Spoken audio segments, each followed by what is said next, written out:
Já te aconteceu de ficar feliz com a desgraça alheia? Pois é, durante muito tempo, era somente isso que existia em minha mente. Era uma obsessão. Era um desejo imensurável de vingança. Eu queria ver meu ex-marido se estropiar na vida e voltar correndo para mim, de joelhos, se arrastando, acabado, destruído. Sonhei tanto com isso que quase fui eu quem acabou assim. Não é exagero da minha parte, não. Eu desejei muito ver meu ex-marido por baixo, para poder me sentir vingada do que ele havia feito comigo. Pode me julgar, se quiser, eu não ligo. Tenho a minha vida, tenho a minha história e, todas as vezes que me sinto um pouquinho triste, relembro um pouquinho da dor que senti há um tempinho atrás, quando meu esposo, casado comigo há 27 anos, pai de uma moça de 26, me disse que não queria mais ficar comigo, que queria o divórcio, que nosso casamento havia chegado ao fim. Naquele dia, eu fiquei olhando para ele, sentindo uma dor tão grande no meu peito, que cheguei mesmo a acreditar que estava sendo apunhalada. Como assim, o homem com quem eu havia me casado, o homem com quem, há apenas 2 anos, havíamos comemorado 25 anos de casado. Havíamos comemorado nossas bodas de prata, quando renovamos os nossos votos de casamento, o homem que, diante de todos os nossos convidados, me jurou amor eterno. O que estava acontecendo, afinal? A minha mente se negava a compreender o que acontecia. Estou apaixonado por outra mulher. O quê? Perguntei horrorizada. Eu não havia escutado direito. Estou apaixonado por outra mulher. Ele repetiu e eu ainda não conseguia acreditar. Eu tinha quase 50 anos. Tudo bem. Ainda faltavam 5 anos para eu chegar lá, mas achei, naquele momento, que eu estava envelhecendo e que, por consequência, não estava ouvindo direito. Eu olhava para meu marido. Nos conhecíamos desde sempre. Fomos amigos de infância. Casamos cedo, antes mesmo de começarmos a faculdade, porque, em nossa pressa, eu engravidei de nossa filha. Enquanto ele terminava os estudos, fomos morar com meus pais. Éramos jovens demais, não tínhamos aonde cair mortos. Nossos pais nos ajudaram em nossos primeiros anos. Os meus, com quem moramos por 5 anos, e os dele, que nos ajudaram a comprar nosso primeiro apartamento. Depois disso, começamos a caminhar com nossas próprias pernas. Assim que nossa filha fez 6 anos, eu também comecei a trabalhar. Eu acabei por abrir uma loja, que naturalmente havia começado bem pequena, mas agora era uma loja que ajudava e muito em nossas viagens de férias pelo mundo. Na verdade, eu não precisava trabalhar. Meu marido era bem-sucedido profissionalmente e o nosso padrão de vida era bem alto. Eu podia jurar que éramos felizes. E não conseguia ver aonde tudo dera errado. E nem a partir de quando. Mas eu não conseguia nem mesmo exprimir qualquer frase que pudesse soar razoável porque a minha mente estava dando saltos para frente e para trás. Num momento eu me sentia a última das mulheres ao me imaginar num futuro sem ele e o peito doía mais fundo e, no segundo seguinte, eu tentava entender quando aquela mudança ocorrerá, pois tudo sempre me pareceu mais que correto. Somente alguém que escuta o seu homem lhe dizer que está apaixonado por outra vai entender o tamanho da dor que eu sentia. É horrível se sentir rejeitada. E ainda mais quando a gente já passou dos 40.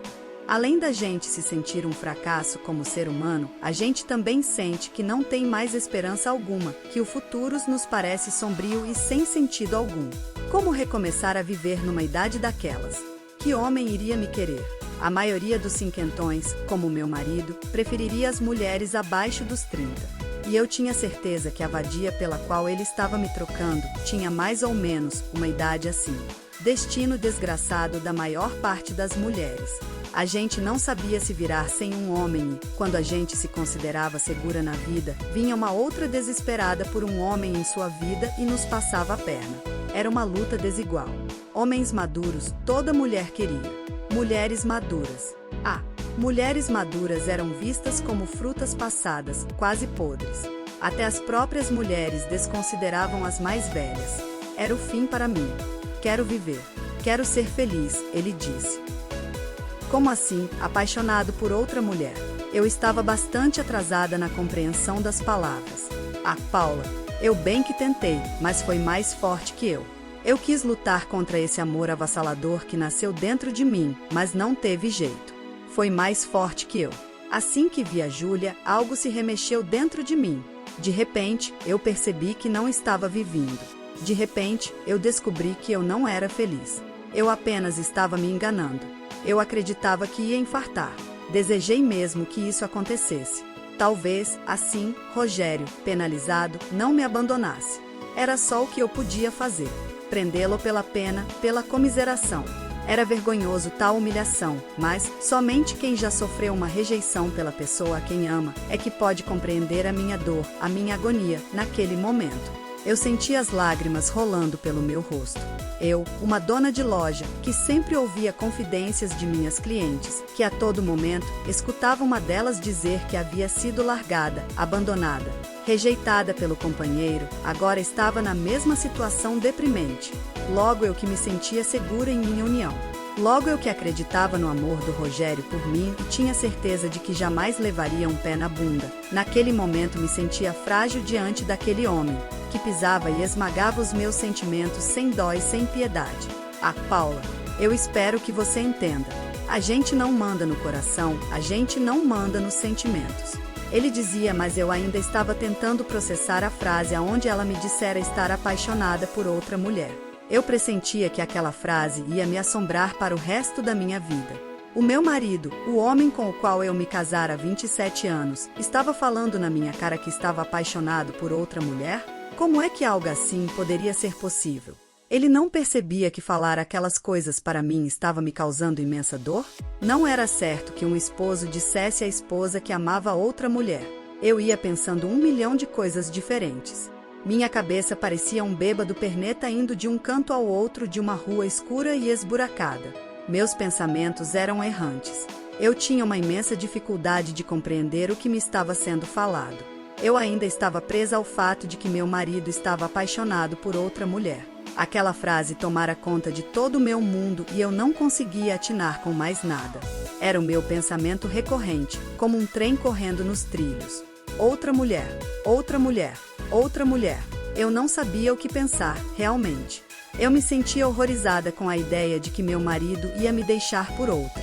E quem era essa maldita mulher que me roubara o único homem a quem eu havia amado por toda a minha vida? Tanto era assim que eu achava que iria morrer, se ele me deixasse. Eu não saberia viver outra vida. Eu não saberia como seria conviver com outra pessoa, a não ser com ele. Então, fiz o papel detestável de implorar que ele ficasse comigo, que desse uma chance ao nosso casamento. Já não éramos mais crianças. Tínhamos que nos apoiar, agora que nossa filha havia se tornado uma médica, que já nem morava conosco, que mal sabíamos que coisas ela fazia agora. Nossa menina havia crescido, se formado e havia ido viver a própria vida e nem se preocupava muito com a gente. Ela havia se formado em medicina como o pai dela e isso deixará Rogério muito feliz, embora eles atuassem em linhas diferentes. Mas Sabrina, minha filha, estava tão segura do relacionamento dos pais quanto eu. Ela não estava nem aí para nós e eu, agora que a realidade me dera uma rasteira, começava a ver um futuro completamente solitário para mim. Eu ficaria naquele imenso apartamento, totalmente só. Eu vou embora. Eu vou viver com a Júlia. Deus do céu! Quem era a maldita Júlia? Como assim, vai embora? Não há mais razão alguma para eu continuar aqui. Eu amo outra mulher, agora. Jesus amado. Novamente aquela história de outra mulher. Ele não ia parar mais de me apunhalar o coração? E o que eu ia fazer ali, dentro daquele apartamento do tamanho do estado do Amazonas, cheio de lembranças dele, quando eu estaria totalmente só e desamparada, sem o marido e sem a filha? Como eu ia fazer, ao chegar em casa todas as tardes e me deparar com toda aquela solidão? Mas não teve jeito. Rogério se foi, levando um monte de malas. Normal, ele era um médico homeopata irônico, né? Meu marido acreditava no poder da cura através de conversas com seus pacientes e agora se negava até mesmo a conversar comigo, fosse lá o que fosse. Ele se foi e o meu mundo se acabou. Em seguida, ele pediu o divórcio. Partilhamos tudo o que havíamos construído. Tudo ruiu como um castelo de cartas. Durante muito tempo, me senti uma fracassada. A minha vida havia descido ladeira abaixo e eu não tinha a menor ideia de como sair do fundo daquele poço aonde eu havia ido parar. Chorei durante aqueles 2 últimos anos, mais do que eu havia chorado por toda a minha vida, até então, até o dia em que Rogério dissera na minha cara: que estava apaixonado por outra mulher. Chorei lágrimas de sangue, chorei um rio de lágrimas, chorei como uma menininha desamparada. 2 anos depois, no dia do meu aniversário de 47 anos, minha filha foi passar o dia comigo. Ela foi com o namorado, também médico, como ela. Vim te dar um presente de aniversário, mãe. Minha filha Sabrina falou.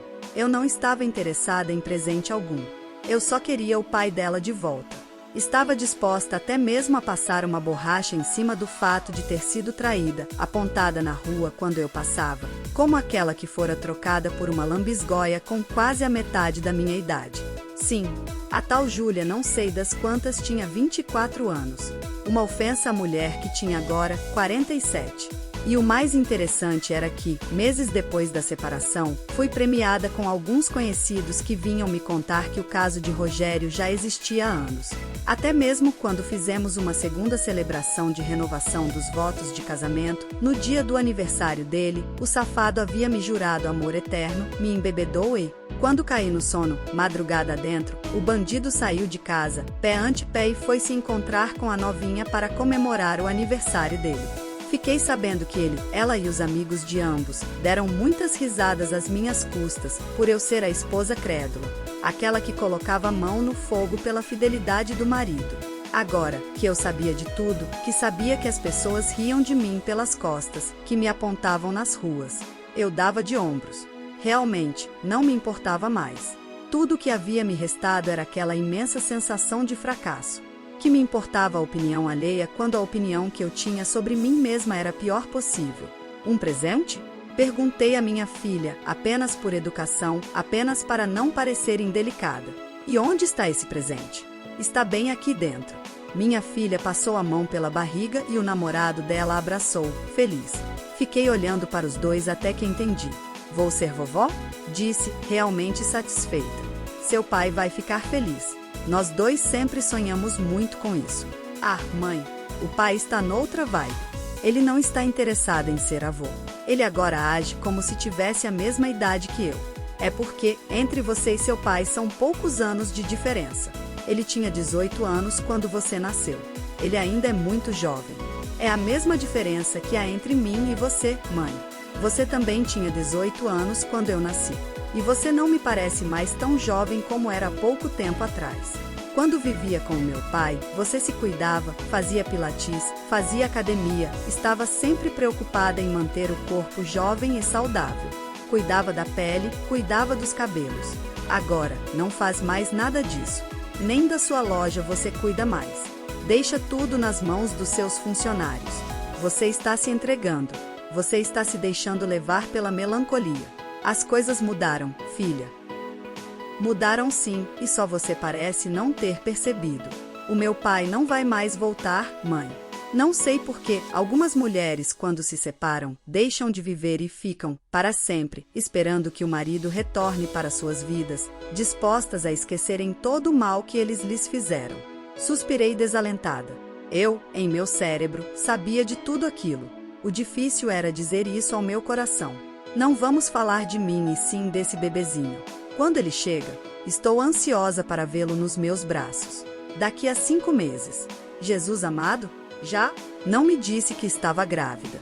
A gente não queria falar nada antes de completar os 3 meses de gestação. Sabe como é, né? Nos primeiros 3 meses, o risco de perder o bebê é um pouco maior. O namorado da minha filha, que também era médico como ela, falou. Além disso, demoramos uns 5 anos para nos decidirmos qual seria o melhor momento para termos um bebê. Não queríamos que algo desse errado. Seu pai deve ter ficado muito contente com a notícia, não adiantava. Eu dava voltas e mais voltas, mas acabava sempre ali, em Rogério. Nem sim, nem não. Ele não deu muita importância ao fato. Suspirei de tristeza. Mãe, eu e o Tiago vamos nos casar antes do bebê nascer. E eu não vou convidar o meu pai para o casamento. Mas isso não está certo, filha. Mãe, o que o meu pai fez com você foi imperdoável. Mas o que ele fez comigo não tem nada a ver com você. Ele continua sendo seu pai. Acorda, mãe. Ele não está mais interessado em nossa família. E ele não parece mais preocupado comigo ou com você. Acho que ele mesmo faz questão de ficar distante de nós. Ele tem a família da tal de Júlia. Não quer saber de nós. Mas não quero falar do papai. Quero te convidar para irmos jantar amanhã com os amigos nossos. Tudo bem que só vai ter médicos por lá e que você vai se sentir meio por fora, mas adoraria poder compartilhar essa festa fake de noivado com você. Festa fake? É, mãe. É uma festa fake porque eu e o Tiago só iremos participar aos nossos amigos que nos casaremos daqui a um mês e que estamos grávidos. Eu e ele já moramos juntos há um tempão. Vamos apenas reunir os amigos e deixar que todos compartilhem conosco a nossa felicidade. E eu quero que você esteja lá, nesse dia.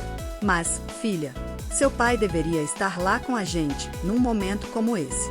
Ele não iria, mãe. Eu não convidaria a tal de Júlia e sem ela, o papai não iria. Eu não ia me sentir à vontade em ter em minha casa uma madrasta que é mais nova que eu. Além do mais, quando eu falei que nos reuniríamos lá em casa, o pai não se mostrou nem um pouco interessado. Disse que ele e a Júlia estavam de viagem marcada para a Argentina. Eles queriam ir dançar o tango em Buenos Aires. E eu só queria que o chão se abrisse e me engolisse. Depois que minha filha foi embora com o namorado, pensei em ligar para Rogério. Volta e meia, eu procurava algum assunto, qualquer bobagem para poder conversar com ele. E Rogério sempre era ríspido ao telefone. Era como se eu fosse um cãozinho carente demais que, mesmo levando uma porção de pontapés, ainda vivia para o meu dono. Era triste. Era patético e, pela primeira vez desde que ele havia me deixado, há quase um ano, eu não liguei para ele. Eu tinha que aprender a viver a minha vida sem Rogério. Já não vivia no apartamento cheio de lembranças dele. Sabrina, minha filha, me obrigara a sair daquele lugar aonde eu me afundava cada vez mais em tristezas e compaixão por mim mesma. Saí da minha loja naquele dia, passei em meu apartamento, tomei um banho e procurei me vestir o mais esportivamente possível. Não estava animada com a noite, mas eu ia estar perto de minha filha, vendo ela compartilhar com os amigos um grande momento da vida dela. Eu já passara por aquela situação e sabia como aquilo enchia uma pessoa de júbilo. Eram momentos mais que maravilhosos aqueles em que a gente sabe que vai ser mãe ou pai. Eu tinha 18 anos quando aconteceu comigo. Na hora em que soube que seria mãe, me enchi de medo e de orgulho ao mesmo tempo. Temia não ser capaz de ser uma boa mãe, uma boa esposa. Hoje, eu acho que fui uma boa mãe, embora o lugar onde me encontrava agora deixava claro que eu não havia sido uma boa mulher. Mas eu não era um fracasso em tudo. Eu era uma boa comerciante, muito bem-sucedida em minha loja, conseguia sobreviver do meu trabalho e muita gente não poderia dizer isso sobre si mesma. Eu não dependia do dinheiro do ex-marido para sobreviver. Eu tinha o meu apartamento próprio, o meu carro e se eu quisesse, poderia passear, viajar, ir a festas. Só não fazia essas coisas porque eu ainda acreditava que a gente só consegue se divertir se for a dois. Então, naquela noite, conheci um amigo do meu genro que não era médico. Soube, no dia seguinte, que Armando havia sido convidado justamente por não ser médico. Aliás, ele e eu éramos os únicos, naquela comemoração, que nada tinha a ver com a área da saúde. Ali, quem não era médico, era enfermeiro ou algo parecido. O assunto entre eles, claro, era sobre pacientes, consultas, problemas da fraca infraestrutura do hospital tal e por aí afora. Eu e Armando ficávamos de fora daquela conversa. Dessa forma, resolvemos conversar um com o outro, para não ficarmos de boca calada, totalmente alheios ao que se passava ao redor de nós. Então eu soube que o Armando era um coroa rebelde. Sim, coroa. Era quase cinquentão, como eu. E, como eu, também era comerciante. Mas a loja dele era algo que tinha muito a ver com o jeito rebelde dele. Era uma loja de motos, novas e usadas. Era o produto que ele vendia. Além disso, ele também as consertava. E, como se isso fosse pouco, ele participava de todos os tipos, possíveis e imagináveis, de competições que envolvessem motos. Achei que ele era louco de pedra, mas me diverti muito ouvindo as histórias que ele contava e sobre o seu modo de viver perigosamente. Ele gostava de participar de competições perigosas, desde corridas no asfalto, motocross, enduro até os rally cross country. Eu estava encantada com as coisas que ele falava. Até então, eu havia vivido uma vida tranquila, com um marido certinho, um médico homeopata que acreditava que uma boa conversa era tudo o que um paciente precisava para iniciar seu processo de cura. Ele acreditava que as pessoas só precisavam de alguém que as escutassem, que lhes desse atenção. E a nossa vida era uma tranquilidade só. Tudo em seus devidos lugares. Nada de sobressaltos. Nada que fugisse à regra. Tudo em minha vida era planejado, tudo estava em seu devido lugar. Com a separação de Rogério, eu saí um pouco da linha, mas não havia sido algo para melhor. Muito ao contrário. Eu havia engordado uns 3 ou 4 quilos, não fazia mais exercício físico algum. Era como se antes eu me cuidasse, não para mim e sim para o meu ex-marido. Agora que ele não estava mais em minha vida, eu deixará de sair, de passear, de procurar amigos, de viajar, de fazer compras, de fazer academia, de sair para dançar. Era ridículo, eu bem o sabia. Até mesmo da minha loja, algo que antes me enchia de orgulho e de satisfação, eu havia largado a mão. A loja estava quase falindo. Eu não me dedicava mais nada em minha vida, a não ser chorar e me lamentar por ter perdido meu marido. Eu me tornara uma mulher patética, chata, sem vida. Era como se a minha vida fosse o Rogério. Como ele não estava mais em minha vida, eu não tivesse mais razão alguma para continuar vivendo. E não me importava mais com mais nada. Mas, quando uma mulher leva um pé na bunda, acho que fica meio relaxada mesmo. Era como se a gente entregasse os pontos. Era como se alguém houvesse me dito que se o meu marido de tantos anos não me queria mais, era porque eu estava mesmo um bagaço e assim, ninguém mais ia me querer. Além disso, aos 47 anos, a gente sabe que perdeu todo aquele brilho dos 18. De qualquer forma, eu estava muito por baixo. E, mesmo conversando com aquele homem extrovertido, eu sabia que ele não tinha interesse algum em mim. Se conversava comigo era porque só nós dois estávamos ali sem participar muito do assunto geral dos demais. Além disso, ele era um homem bonito, com um corpo de dar inveja aos rapazes de 20 ou 30. Era porque ele vivia ao ar livre, praticando esportes que arriscavam a vida. Ele era diferente de tudo o que eu considerava aceitável em um homem. Ele, ao que parecia, gostava de viver perigosamente. Esse tipo de homem não me atraía nem um tiquinho de nada. Ele era um homem que assustava um pouco. E, ao mesmo tempo, era muito divertido e eu achei que ele devia ter 1 milhão de mulheres atrás dele. Moreno, alto, de ombros largos e barriguinha sarada. Que mulher ia dar mole de deixar um peixão daqueles escapar? Somente uma mulher covarde como eu, que tinha medo da própria sombra. Além disso, eu nem precisava olhar para ele como uma mulher olha para um homem que lhe chama a atenção. Ele não era para o meu bico. Era muito jet para o meu murinho, muita areia para o meu caminhãozinho. Eu nem saberia o que fazer com um homem daqueles. E ele, com toda certeza, só estava sendo educado ao conversar comigo, ao me dar atenção. Tava na cara que homens daquele tipo não perdiam tempo com mulheres maduras, arrasadas, esculhambadas como eu me sentia naqueles 2 últimos anos. Talvez, se ele me tivesse conhecido antes. Mas antes, eu só havia tido olhos para o meu marido. Eu é que não ia ficar encafifada com um homem maravilhoso daqueles. Era pura perda de tempo. Na verdade, eu nem sabia o que ele estava fazendo ali, num jantar onde só havia um monte de médicos, falando de doenças e de saúde. Ele não tinha nada melhor para fazer? Conhece o Tiago há muito tempo? Perguntei. Ah, sim, conheço ele desde menino. Ele disse. Estou muito feliz por ele se tornar pai. Já estava na hora. E estou muito contente por ele ter me convidado para ser seu padrinho de casamento. Foi uma honra para mim. Aquilo me surpreendeu bastante. Meu genro conhecia aquele homem meio feroz desde que era um menino? Você se divertiu bastante ontem, né, mãe? Minha filha, que desde que eu e o pai dela havíamos nos separado, havia ficado mais minha amiga. Antes, quando ela saiu de casa para ir morar sozinha, quase não nos víamos, quase não nos falávamos. Agora, ela me ligava todos os dias para saber como eu estava passando. Acho que não. Lá na sua casa só tinha médicos. Mas mãe, você conversou o tempo todo com o Armando. Ele apenas foi educado. Não tínhamos assunto para conversar com os demais. Ah, fala a verdade, mãe. Ele bem que ficou de olho em você. Ah, Sabrina. Quando uma mulher envelhece, os homens fogem dela.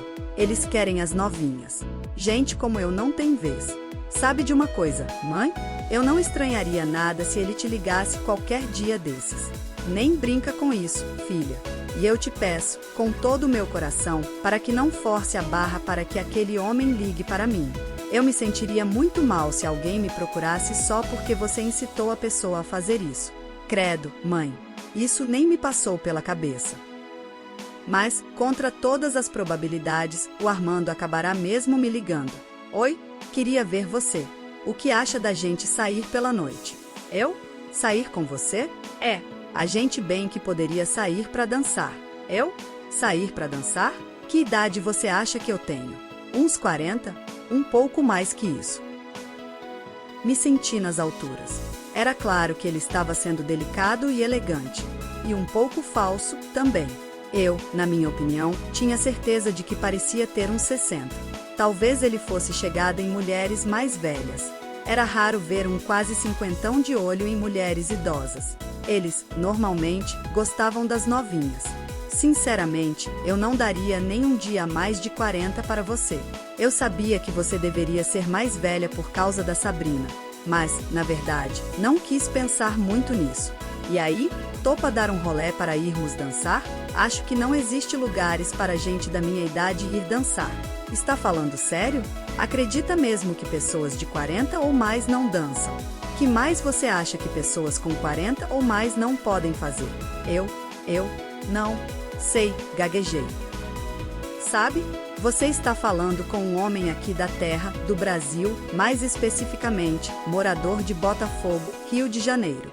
Você está quase me fazendo acreditar que sou um extraterrestre, um homem de Júpiter e não um vizinho seu de bairro. Eu ri. Fazia tempo que eu não dava uma boa risada. Tudo bem, falei. A gente sai para dançar. Mas eu odeio forró. Sem problemas. Quero dançar músicas muito românticas com você. Quero dançar muito agarradinho, contigo. Algo dentro de mim se esquentou. E minha calcinha ficou molhadinha.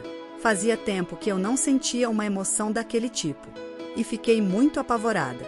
Saí com aquele homem que me deixava sem fôlego. Ele tinha muita vitalidade, era desassossegado e estava sempre se movimentando. Era o oposto de Rogério, que gostava de paz e sossego. Armando gostava de dançar, de correr de moto, de surfar em São Conrado ou na Barra, de escalar montanhas. Naquele mês, eu, praticamente, vivi numa montanha russa. Armando não parava quieto num lugar. Era uma sorte que ele tivesse a loja e as motos dele para que ele me desse um pouquinho de descanso. Mas saíamos todas as noites. Íamos ao cinema, ao teatro, a boates, aos bares na Orla, a Santa Teresa, a Lapa, a Pedra do Sal, a todos os lugares badalados do Rio. Isso, sem falar que, volta e meia, estávamos no show de algum artista famoso. Eu precisava ter fôlego para acompanhar aquele homem que não sossegava o facho. Mas, incrivelmente, eu adorava cada segundo que eu estava com ele. Descobri que eu era tão desassossegada quanto ele e nem desconfiava disso. E quanto ao sexo, foi algo de derrubar as muralhas de Jericó. Eu, tão acostumada com o jeito tranquilo de Rogério fazer amor, aquele modo carinhoso, de olho no olho, que transar com Armando pela primeira vez, quase me deixou chocada. Ele era impulsivo demais, passional demais, tudo nele era exagerado, inclusive o tamanho do... Sabe do que estou falando. E na hora do sexo, ele me pegava de jeito e me fazia subir pelas paredes. Ele me virava do lado do avesso e eu ia à loucura. Não demorou muito para que eu entrasse na dele e ficasse tão despudorada, tão alucinada, tão fogosa na cama quanto ele. Aquilo era bem estranho, pois até me envolver com o Armando, eu nunca havia me deitado com outro homem além de Rogério. Armando já havia sido casado. E, como eu, também havia sido sacaneado. Esse que, como era homem, acabou se envolvendo logo em seguida com uma outra mulher. Como tinha ido viver com outra, ainda pensando na anterior, ainda doído do pé na bunda que havia levado, o seu segundo relacionamento não dera certo. E mesmo assim, ele não aprendeu. Insistiu no erro. Mal terminava uma relação, logo se envolvia em outra. Não parava para analisar o que havia dado errado antes e assim, ia cometendo uma sucessão de enganos e desenganos, um após o outro. Até que entendeu que nunca deveria se envolver num novo relacionamento enquanto o anterior ainda estivesse lhe machucando. Depois disso, as coisas haviam melhorado para ele, consideravelmente. Aprender a se conhecer o máximo que pudesse era a chave para se sentir mais satisfeito com a vida. Talvez fosse isso o segredo da felicidade. Com o autoconhecimento, cada pessoa descobria qual era o seu lugar no mundo.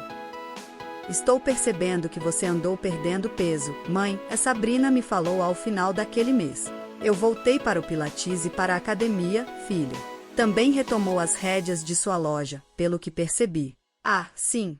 Não é à toa que dizem que é o olho do dono do pasto que engorda o gado, e isso é a maior verdade. Deixar as coisas nas mãos de funcionários nunca pode dar certo. Qual o interesse que uma outra pessoa pode ter em me tornar mais bem-sucedida? Fico contente por você estar levantando a cabeça outra vez. Só espero que não queira que o papai volte para você. Espero que tenha deixado essa fase ruim para trás. Ah, deixei sim, filha. Não penso mais nele. Eu não sei se isso é bom ou ruim, mãe. Não quero que você se machuque outra vez. Ah, Sabrina, a cada dia que passa, eu vou aprendendo mais e mais coisas sobre a vida. Coisas nas quais eu nunca havia pensado antes. E uma delas é que nada dura para sempre. Pode ser que eu e o Armando fiquemos de boa até o último dia de nossas vidas. Pode ser que eu ou ele deixemos essa vida a qualquer momento.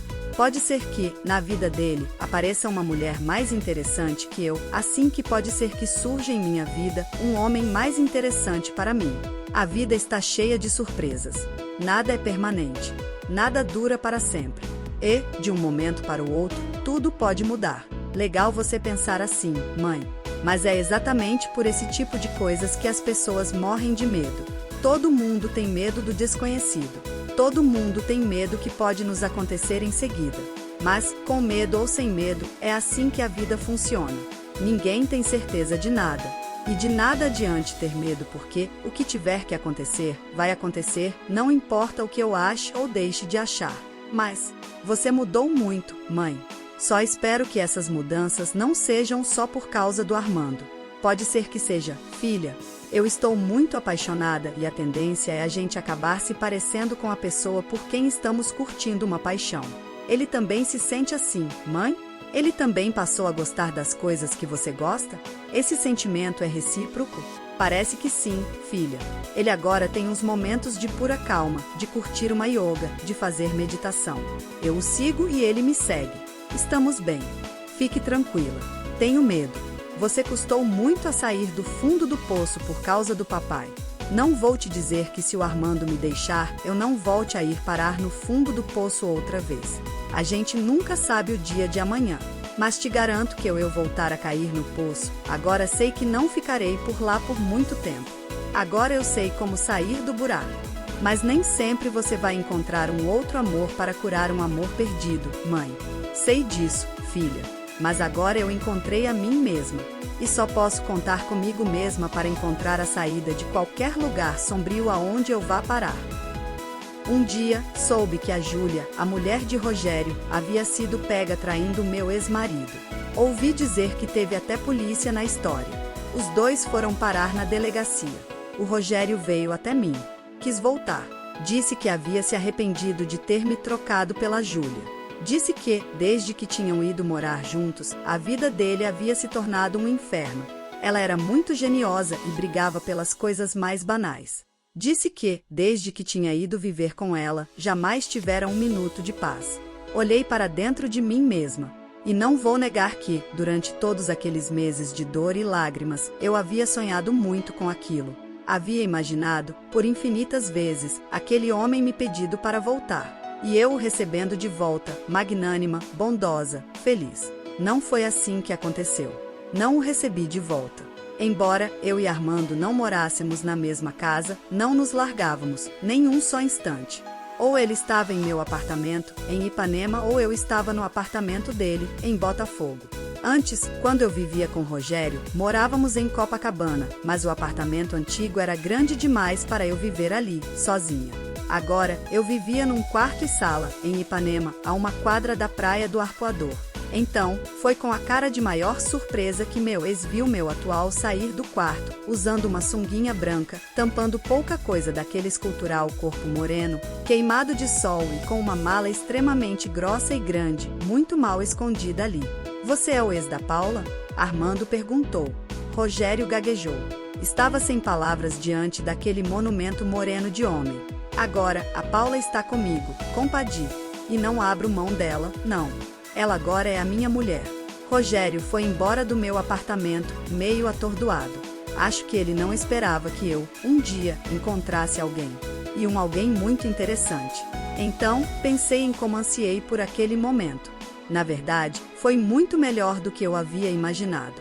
Na minha mente, o Rogério voltava para mim e eu, ainda despedaçada, destruída, desestruturada emocionalmente, o recebia de braços abertos. Depois que me apaixonei por Armando, nunca mais pensei em Rogério e nunca mais imaginei ele voltando para mim, me pedindo perdão. Ele deixou de existir em minha mente. Por isso, quando abri a minha porta e dei de cara com ele, fiquei com a boca aberta. E ele, claro, entendeu mal a minha reação. Achou que era surpresa de felicidade. Não era. Eu não o queria mais em minha vida. Ele não mais me fazia falta. Pois nada como um dia atrás do outro. E com uma noite no meio. E assim, eu e o Armando ainda estamos juntos e estamos nos dando muito bem.